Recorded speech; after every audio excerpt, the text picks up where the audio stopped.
Hello guys, this is Street Service TV and welcome back to my channel. But before I'll start the devotion guys, I would like to shout out the parang personal channel na napunta rito at na-join sa devotional. Shout out and God bless sa mga members ko, to Heart Consolan, Mami Rose Clark, Vlog, Yang TV, Pimber Tolpo, Connie Vlog. Shoutout na rin sa mga estudyante at mga friends na pumupunta rito.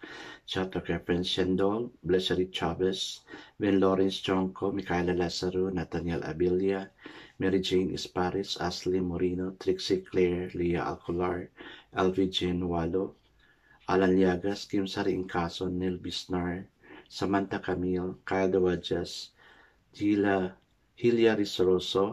Rosa Rosso, Dale Ramos, Lirian Lobitos, Sunshine Morga, Kim Lago, James Igot, Hart Ponsalan, Mami Rose, Crop, Yan Stevie, Michael Aburita, Connie Blog, Pingbert Tolpo, Retro Blog, Jocelyn Studio, SSC TV of Korea, and Von, Anthony Valmoria, and Lipacoteco. Shoutout na rin sa mga hindi nakisakay na manood at makinig sa devotional, but still napunta pa rin dito para manood at makinig sa devotional.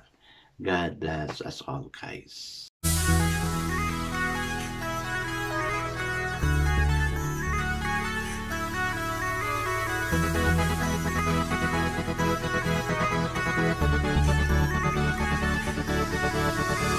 Rich TV, where you heard it, number one is on the top.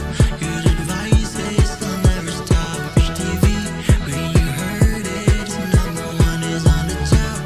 Good advice is they'll never stop. Guys, kumusta po yung Sunday natin? Sana we enjoyed it together with our family members, no? Yung mga estudyante natin, enjoy mo na yung time kasi malapit na rin ang pasukan. Kaya let's enjoy the presence of its members of family na sana walang problema. But instead na problem ang asikasuhin, no? Let's focus on helping each other in order for each member of the family to grow. The family that prays together stays together. Our guys, let's now proceed to our devotional. Let's open the Bible to Psalms 16. I'll be reading the whole chapter. And still guys, I'm using the devotional study Bible because the words used is so simplified na maintindihan talaga natin. Okay, the word of the Lord in Psalm 16 says, "Keep me safe, O God, for in you I take refuge. I said to the Lord, you are my Lord. Apart from you, I have no good things. As for the saints who are in the land, they are the glorious ones, in whom is all my delight.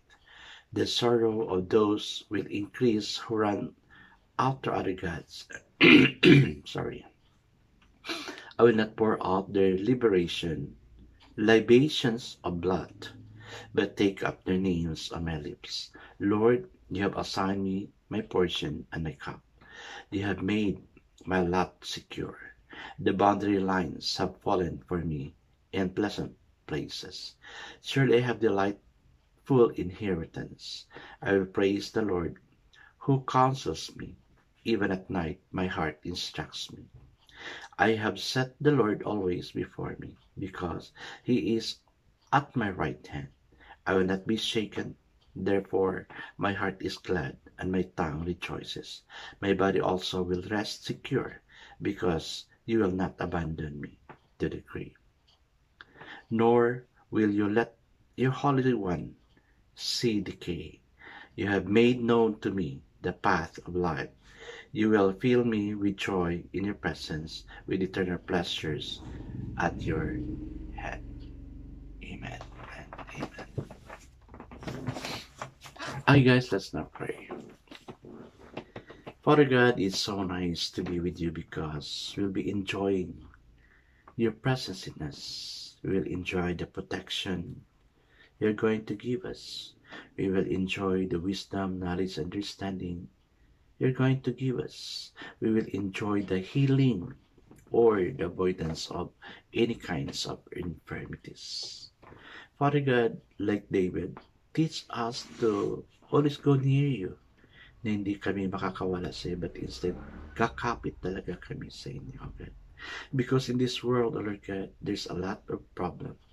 We do not know how to serve ourselves in this world, oh God, but only you knows how to do it, oh God.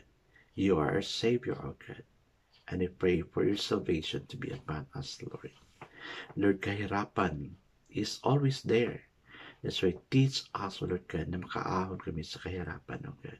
We work so hard, toil all day, and yet we gain nothing. Lord, salamat na maski ikaw ang mag-gain namin, O God. That would be more than enough. Lord, paano yan kung nasa sa amin yung mga ari-arian but wala ka sa amin? It is better to have you than all these things because it is you who give us all these things. Lord, teach us to make you work in our life, Lord God. Bless each one na kumakayod, O God, natatrabaho, nag-aaral para sa kinabukasan. You control everything and you holds our future. Amen and amen. The focus verse here for this evening, guys, is found in Psalm 16, verse 8, and it says, I have set the Lord always before me, because he is at my right hand. I will not be shaken. Amen. Let's claim that, guys. No? So the title of our devotion for this evening, guys, is At My Right Hand. One day, at the beginning of the COVID-19 pandemic, when Metro Manila was about to enter its first lockdown, I found myself walking home from the supermarket, clutching bags of essentials. I still remember the relief I had of being able to buy needed goods at the last minute. It was then that this thought occurred to me. Is my source of security this shallow? A few bags of grocery items? Why don't I feel this kind of relief when I think of the Lord's steadfast presence with me? The answer is because many times I don't trust God and His promises to me. Instead, I place my trust in the things of the world to give me relief and security. This is very different from the attitude of David when he wrote Psalm 16.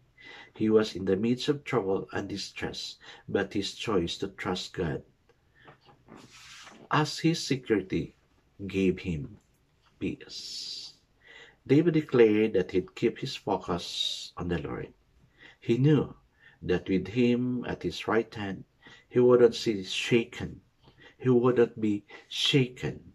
In verse 8, the significance of the right hand is ancient writing.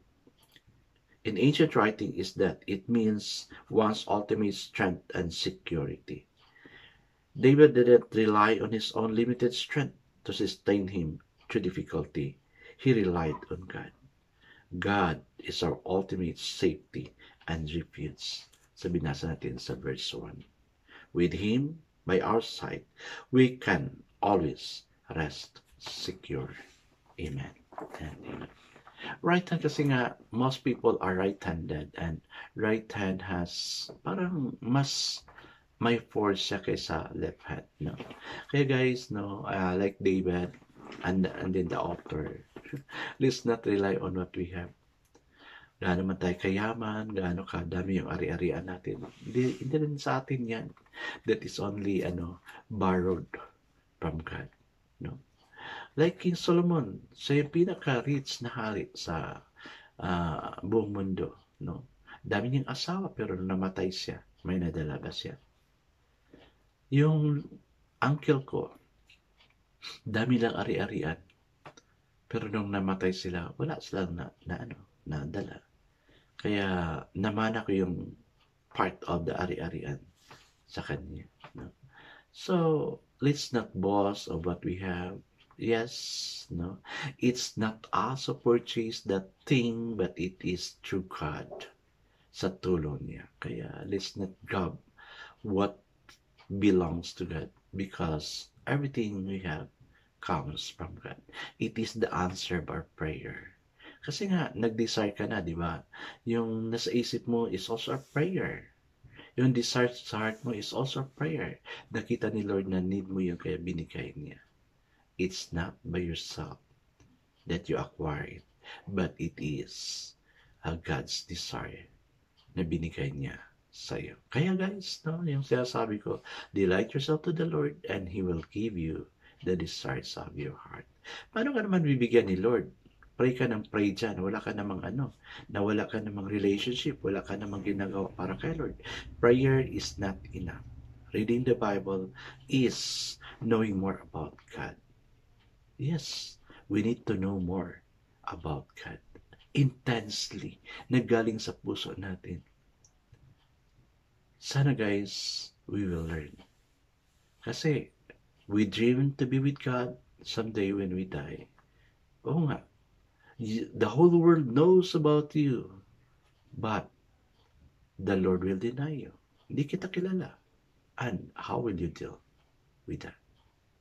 What does it profit a man if he gains the whole world, but losses his own soul? Kaya like David, no, kapit tayo kay Lord. Let's trust on God. Ay guys, let's now pray. Father, we really have that weakness, O Lord God, of becoming so proud of ourselves. We did all these things, mga blessing, but we're grabbing the blessings from you, okay? Teach us, O God, to not to rely on ourselves, on what we have, but to you. Because even we ourselves is not ours. We belong to you. Our life is not ours. It is yours. Amen and amen. Guys, let's hold on to the right hand of God. God bless us always because I know that Charles business 10 times better. This again is Rich TV. Kita-kita tayo muli. Tayo sa muli. Paalam.